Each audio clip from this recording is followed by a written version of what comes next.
તમે લગભગ ફોરેસ્ટ ગાર્ડની તૈયારી કરતા હશો કે પછી તમે વનપાલની તૈયારી કરતા હશો, તો ઘણા બધા મિત્રો લગભગ ઘણા સમયથી રાહ જોઈને બેઠા છે કે આ ભરતી ક્યારે આવશે. ઘણા મિત્રોને એવું છે કે આ ભરતી હમણાં નથી આવવાની, એટલે ઘણા બધા મિત્રોએ લગભગ આની તૈયારી મૂકી દીધી છે. ભરતી આવવાની એ ફાઇનલ છે.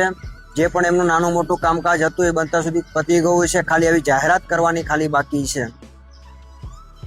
ફોરેસ્ટ ગાર્ડની જે પ્રમાણે તમને કીધું હતું કે આટલી જગ્યા આવશે, એના કરતાં જગ્યા વધવાની છે. વનપાલની જે પણ જગ્યાઓ કીધી છે એની આજુબાજુ જગ્યાઓ રહેવાની છે.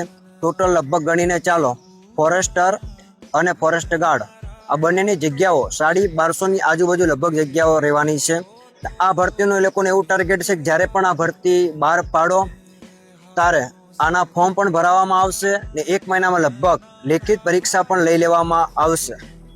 ઘણાનો એ પ્રશ્ન છે કે ઓનલાઈન પરીક્ષા લેવાશે કે પછી ઓફલાઈન, બરાબર? તો બનતા સુધી એવું લાગી રહ્યું છે કે તમારી આની પરીક્ષા ઓફલાઈન પણ હોઈ શકે, બરાબર? જેટલી તૈયારી કરી હોય એટલી તૈયારી કરી લેજો.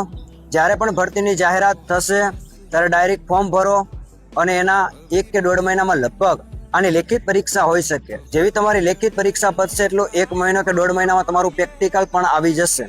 જેનું ટાર્ગેટ હોય કે મારે વનપાલ બનવું છે, જેનું ટાર્ગેટ હોય કે મારે ફોરેસ્ટ ગાર્ડમાં જવું છે, તો ભાઈ તૈયારી ચાલુ રાખજો. તમારી તૈયારી મૂકતા નહીં. ભલે ભરતી થોડીક લેટ થાય, ભરતી આવવાની એ ફાઇનલ છે. જ્યારે આવશે ને ત્યારે તમારી પાસે ટાઈમ નહીં હોય. જોઈ લેજો, જ્યારે પણ આ ભરતીની જાહેરાત થશે, ફોર્મ ભરાઈ જશે ત્યારે તમારી પાસે ટાઈમ નહીં હોય. જેટલી મહેનત કરવી હોય એટલી મહેનત કરી લેજો. તમારી પાસે સારો એવો સમય છે. વનપાલ બનવું હોય તો વનપાલ, ફોરેસ્ટ ગાર્ડમાં જવું તો ફોરેસ્ટ ગાર્ડમાં, બરાબર? તો આ વિડીયો તમારા મિત્રોને શેર કરી દેજો જે ફોરેસ્ટ ગાર્ડની તૈયારી કરતા હોય. અને જો એડવાન્સમાં તમે પ્રેક્ટિકલની તૈયારી કરવા માંગો છો તો તમે ગાંધીનગર ખાતે આવી શકો છો. સવારમાં ટ્રેનિંગ અને સાંજે ટ્રેનિંગ આપણે બંને ટાઈમ ટ્રેનિંગ કરાવીએ છીએ.